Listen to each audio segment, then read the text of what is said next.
Hello world, my name is Marshall Nguyen. And I'm Stas Manchik. And this is the Lykeminded podcast by the Wyn Group.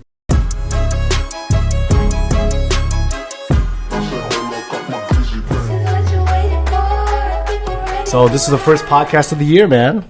How do you feel? Feel super excited. Can't wait to launch it's this. Exciting. You know, I think a part of our development and also business is to do more podcasts like this, bring guests on, bring our team on, to share with you all, what we're doing and how we're doing it, and have a lot of fun with this podcast. This is new to us, but I think it's going to be very interesting. Yeah, provide some contrast and education to the public, just what we're doing every single day. Mm-hmm. Especially, I think, more than just business, right? I think it's going to be more about, obviously, business, relationships, how to do certain deals, but also the ins and outs of this industry, right?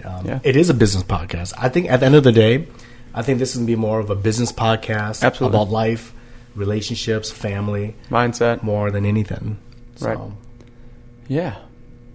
So how did we get here, Marshall? How did this all start? Man, how did this all start?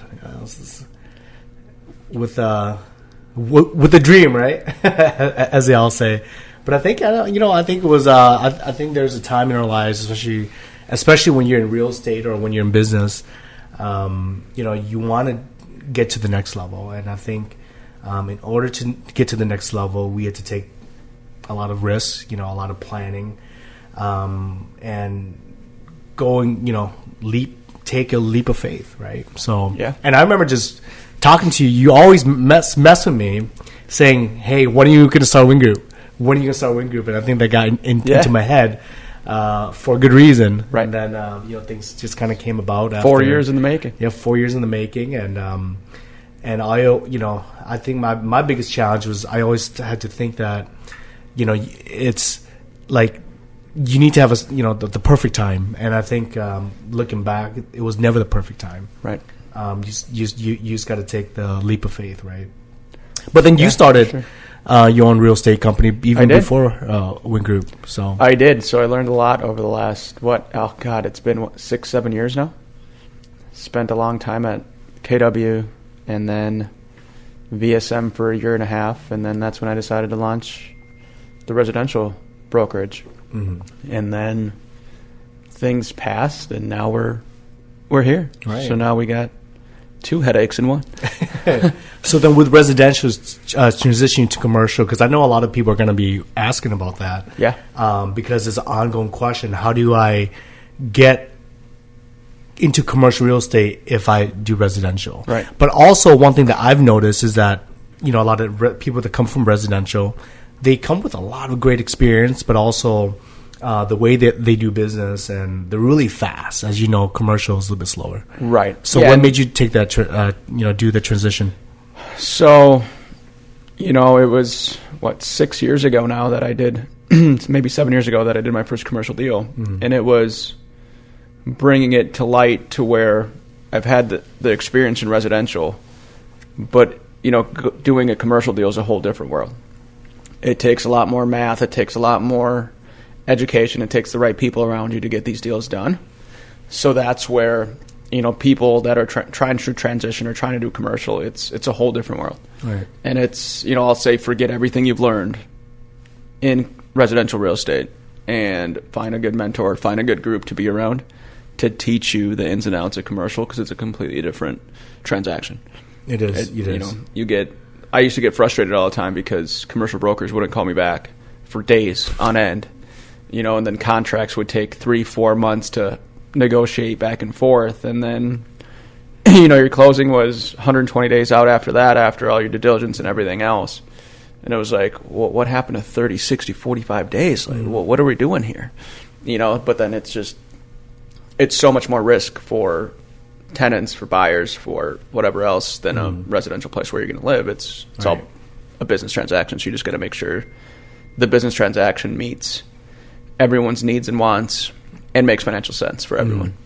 And I know, even when I talked about starting Wyn Group, I remember we went to the coffee shop in Edina, and so I think that part of my life was the most challenging part because everywhere I go, I'm usually there for a very long time, and it was really hard, because I think it was harder for me to let my former partners and company know that I want to start something myself, and I think to me that was the hardest part, but I think having a great partner like you has been freaking amazing, man. So thanks. I appreciate it. That. It's been a fun, we're 5 months in. 5 months in. And we've done a couple things so far. Yep. Amazing team. Our CMO, Winnie, is amazing. Ozzy, Jay is amazing. Yeah, absolutely. And I think we're going to, take this industry by storm in the next few years because we're so young, So not that young, but in terms of this, in terms of commercial real estate, we're pretty young. We are. But we've done... I mean, it's tough because, in our shoes, it's always, what more can we do? We should be doing more because that's just our personalities. Mm-hmm. But if you look at the grand scheme of things in the last 5 years, I mean, we've done quite a bit of things that people that have been in this industry for 20, 30 years haven't done yet. Right.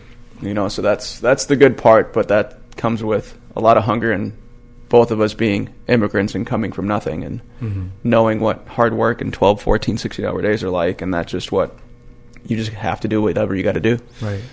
And then when you told, with your transition, getting to commercial real estate, I'm sure you had a conversation with your wife, Amanda. How did the conversation go about? The conversation was, pretty simple. Our relationship before we got into it, we talked about our goals, our dreams, what we wanted to accomplish. Mm. So the conversation was pretty simple. It was like, hey, here are my dreams, here are my goals. I know I work a lot now, but I'm going to work even more. Do I have your support? And she's like, yeah, absolutely, because she doesn't, she's doing her own thing. She's growing in her field, and we make it work. Mm-hmm. But isn't cool, with you having 3 kids, another 2 dogs, so a total of 5 kids in the house, plus, a supporting, loving wife. Yeah. The thing about commercial that I realized the first day that I did it is that everywhere we go is an opportunity, right? It's it's a facility. Every facility you go into, every establishment you go into, that revolves around commercial. Yeah. And I think with commercial real estate, it becomes a lifestyle. And for the viewers asking, when it comes to commercial real estate, how is it different? It's a lifestyle. Literally everywhere you go is an opportunity, and if you're able to have the type of shift in your mind, there's opportunities everywhere. So yeah, absolutely. And I think that goes with any successful business person, business or anything. I mean, you can't run a business 9 to 5. You can't do anything 9 to 5, right? Unless it's a regular job to where you clock in and you clock out. This is a complete lifestyle. It's 24/7. I mean, we get phone calls all the time. Right. And you always have to be on. You always have to be ready to take those because we do really big transactions, big business deals and whatever else, to where somebody that's taking the risk for their own business, whether it's growing or opening up a new location or whatever, middle of the night, they could have a question that pops up into their head, and now they're not sleeping. So now they're going to call you to talk through it to make sure they're making the right decision because it's a big risk. Right. So that's where everything comes into play on that side. How about you? How was your conversation with Allie? I think, I have the most amazing, supportive wife. Even prior to us getting married, very supportive in everything that I did, and tried. Made some money, failed, and failed success. And I think when I told her, hey, I think I'm ready to start, our own company. It's this is gonna be generation type of passed ons, right? Her answer was, it's about time. Awesome. And I think it's amazing when you have a supportive partner like that, that's literally down to do whatever that she needs to do as even a wife with the supporting aspect of it. I think that's all I could ever ask for. Yeah, and I think with having kids too, with Miles, it was challenging. Like, man, we have kids. There's expenses. It's getting expensive. But I think with having a supportive partner, my family's very supportive. Like my sisters, my mom, my dad. I think without that type of support, it would have been very difficult. Right. So, and even my in-laws, my sister-in-laws and my brother-in-law and even my parent-in-laws, and they've always been amazing. But yeah, I think without Allie's support, I think it would have been very challenging. So, so definitely support her a lot. That's awesome. Thank you. Love you. Yeah, that's great. So this is our first episode. Yeah. We don't have any sponsors yet, so we're not going to use any names. No. But sponsored by the Wyn Group. We are sponsored by the Wyn Group, so we can do that. Right. What do you see coming in the next few months, year, 5 years, not just for Wyn Group, but overall landscape of the real estate market? Because I know there's a lot of negativity on the news, right? There's a lot of loans coming due. There's all this negative talk. What's your prediction? What's going to happen? I guess we never know what's going to happen besides looking back at history of what happened and how it could be different this time. And this goes back to even my experience in 2008. I was in college, right? And it didn't really affect us, but I remember seeing a bunch of for sale signs out there and companies going bankrupt. But I think being in the industry for the first time going through this, I'm pretty excited because I think we put ourselves in a position where we're always looking for opportunities. And in the real estate market, I think, that's true. A lot of loans are coming due.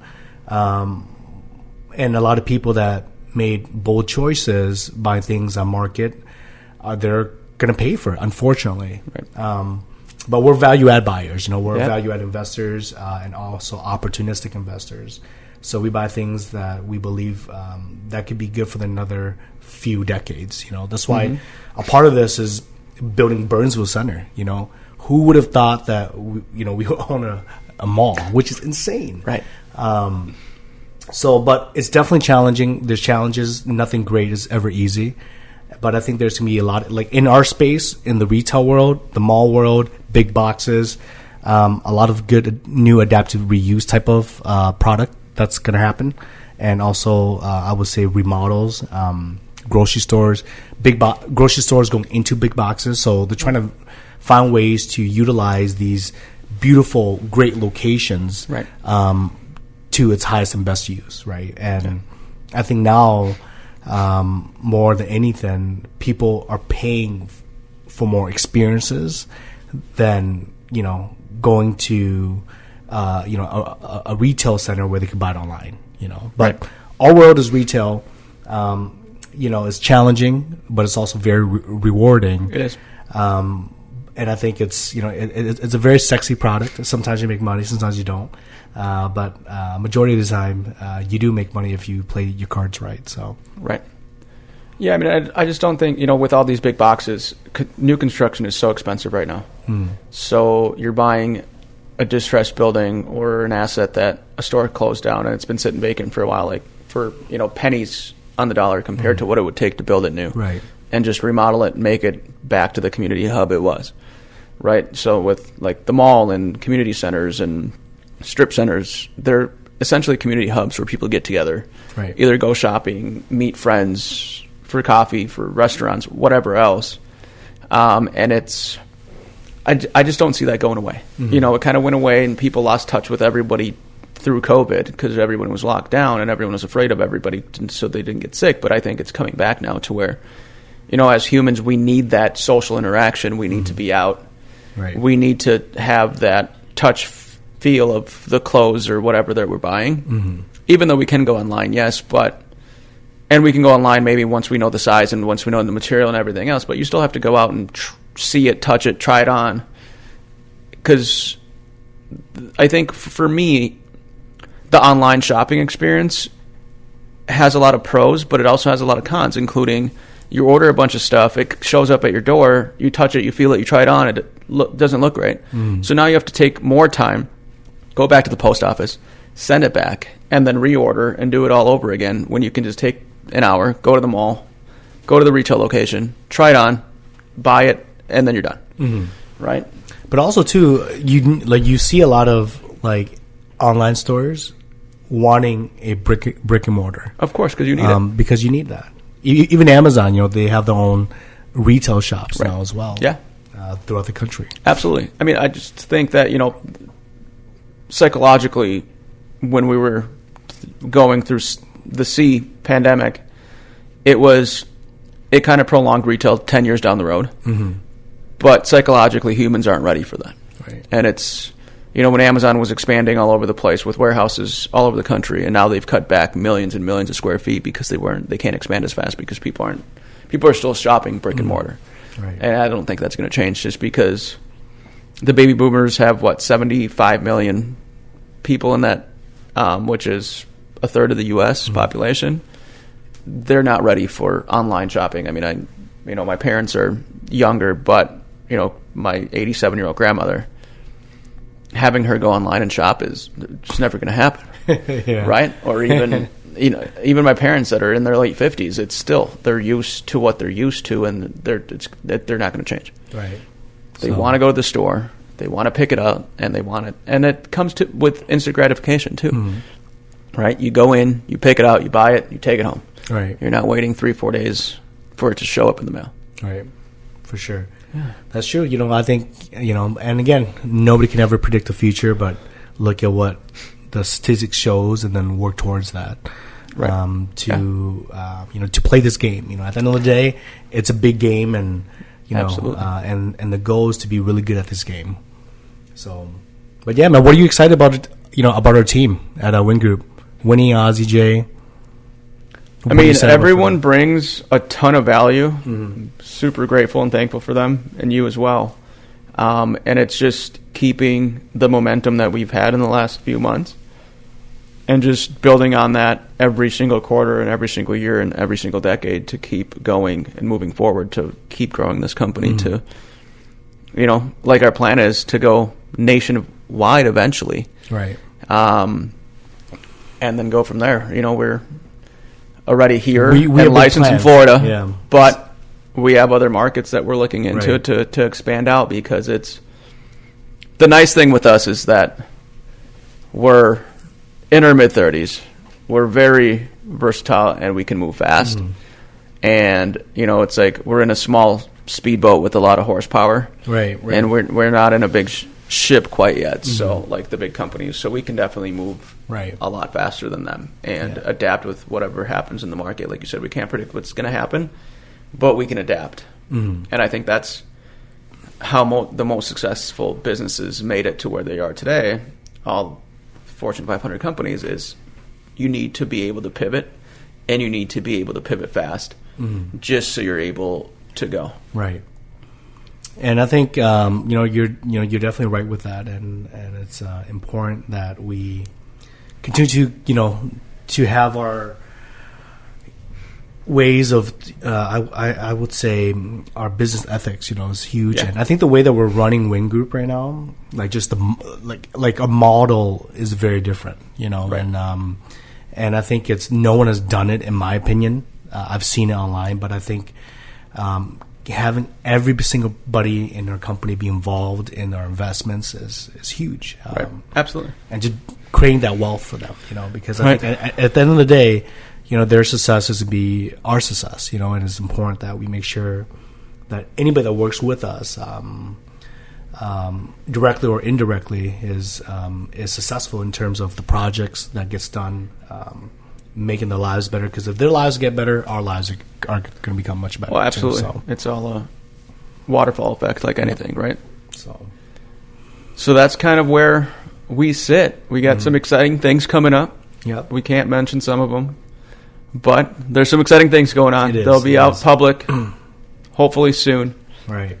And then our next episode, we'll have people from our team get on, and then in the future, what we're going to do is bring on guests, right? Absolutely. I think a lot of the guests that we're going to bring on, you guys can be very excited about. Yeah, it'll be a fun time. We're excited for the podcast. We call it the pod. The pod. But I think that with the value that we were able to take in for mentors and being around people that have done this for decades longer than we have even been alive, right? Now we're ready to share what we do to the next generation or the next person that wants to learn about it and get into it, because it just creates getting into business, you're always getting into serve and help others, right? So this is just one of those pillars that goes along with all of our company values and our personal values to take that next step and help others grow. Amazing first pilot episode, and let us know, one of our biggest projects right now is the Burnsville Center. And if you're watching this or listening, let us know what type of concepts you guys would love to see here, because your opinion matters, and we definitely want to cater to the community. We do have our ideas and our plans on what we're currently planning for the entire Burnsville Center, but we'd love to hear from you guys. So. Right, and if you're a business owner that needs anything, questions, advice, location-wise, reach out anytime. We're always here to help. Thank you guys so much for watching. Subscribe. Wait for the next episode. We hope to see you in person soon. Awesome.